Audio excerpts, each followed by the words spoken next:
আসসালামু আলাইকুম বন্ধুরা, আপনারা কেমন আছেন? আশা করি অনেক অনেক ভালো আছেন। তো চলে আসলাম আবার একটি নতুন ভিডিও নিয়ে। তো বন্ধুরা, আজকের ভিডিওর মূল বিষয় হচ্ছে যে পেঁয়াজের গুঠি কিভাবে মোটা করা যায় সেই বিষয়ে আলোচনা করব। তো বন্ধুরা, আজ একটা চাষের জমিতে চলে এসেছি, যে জমিতে পেঁয়াজ রয়েছে। তো জমিটিতে এসে দেখলাম পেঁয়াজের গুঠি খুব একটা ভালো হয়নি, মানে স্বাভাবিকের তুলনায় অনেকটাই ছোট হয়েছে গুঠিটা।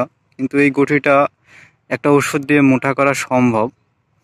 তো সেই ওষুধটির একটি কিন্তু সাইড ইফেক্ট রয়েছে, মানে একটা সুবিধাও রয়েছে, একটা অসুবিধাও রয়েছে। আপনাদেরকে দুটোই বলবো, তো ভিডিওটাকে স্কিপ না করে সম্পূর্ণ দেখুন। আর দেশ ও দেশের বাইরে থেকে যে সকল বন্ধুরা ভিডিওটি দেখছেন তারা অবশ্যই একটা শেয়ার করে দিবেন এবং ভিডিওটিতে একটি লাইক দিবেন। তো চলুন যাওয়া যাক ভিডিওর মূল বিষয়ের দিকে। তো বন্ধুরা, প্রথমে বলি, এই পেঁয়াজটি হলো লাগানো পেঁয়াজ। এটি মূলত পৌষ মাসে লাগানো হয়েছিল, চৈত্র মাসে উঠবে।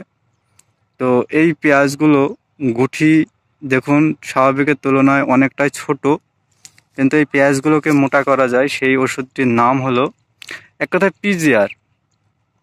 পিজিআর ব্যবহার করার ফলে এই পেঁয়াজগুলো স্বাভাবিকের তুলনায় অনেকটাই বেশি মোটা করা যায়। তো আসলে আপনারা কোন পিজিআরটি দিবেন, পিজিআর তো বিভিন্ন রকমের রয়েছে, কোন পিজিআরটি দিবেন সেটাই বলবো। তো প্রথমে বলি আপনাদেরকে, পিজিআর ব্যবহারের একটি সাইড ইফেক্ট রয়েছে। এই পেঁয়াজ চাষে আপনারা যদি পিজিআর ব্যবহার করে থাকেন তাহলে একটাই সমস্যা দেখা দেয়, সেটা হলো পেঁয়াজ বেশি দিন ঘরে রাখা যায় না।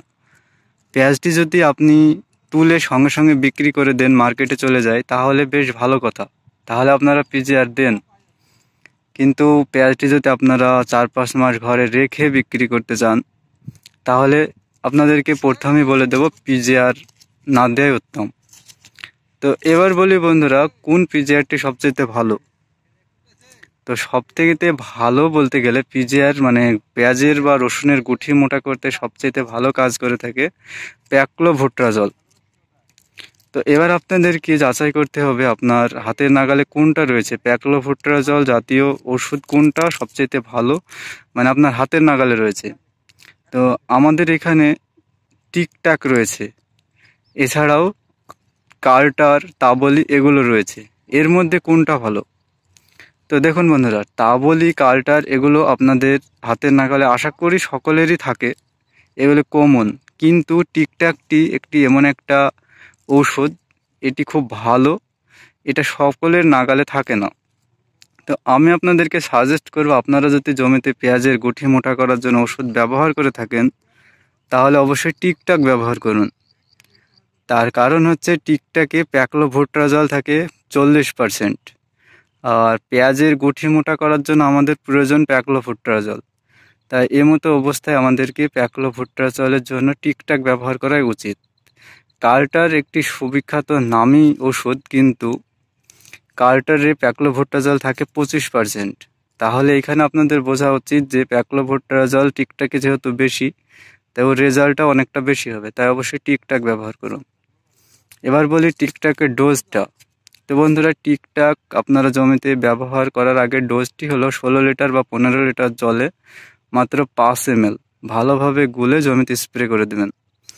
আর পেঁয়াজে যখন আপনি টিকটাক বা যে কোনো পিজিআর ব্যবহার করবেন, সেটি হলো পেঁয়াজটি তোলার 20 থেকে 25 দিন আগে অবশ্যই ব্যবহার করবেন। আর জমিটিতে যেন একটু কাজলা জো, যেটাকে বলা হয় হালকা রস থাকে, সেরকম অবস্থায় জমিটিতে ব্যবহার করবেন। দেখবেন টিকটাক ব্যবহারের ফলে আপনার গুঠিটি স্বাভাবিকের তুলনায় অনেক বেশি মোটা হবে। আর যারা পেঁয়াজটি বিক্রি করে দিতে চান তারাই অবশ্যই পিজিআর ব্যবহার করুন, আর যারা ঘরে স্টক করতে চান তারা কেউ পিজিআর ব্যবহার করবেন না, আপনাদের বারবার বলছি। তো বন্ধুরা, ভিডিওটি ভালো লাগলে অবশ্যই একটা লাইক দিবেন, চ্যানেলে নতুন হলে চ্যানেলটিকে সাবস্ক্রাইব করবেন। ভিডিওর শেষে একটা কথা আমাকে এক ভাই কমেন্ট করেছিল যে পেঁয়াজ কীভাবে সংরক্ষণ করা যায়। তো বন্ধুরা, সেই বিষয়ে আরেকটি নতুন ভিডিও নিয়ে আসব, আপনি তাই চ্যানেলটিকে সাবস্ক্রাইব করে রাখুন। আপনাদের সে বিষয়ে একটি সুন্দর ভিডিও উপহার দেওয়ার চেষ্টা করব ইনশাল্লাহ। তো ধন্যবাদ আপনাদেরকে এই ভিডিওটি সম্পূর্ণ দেখার জন্য। ভিডিওটি এখানেই শেষ করে দিলাম।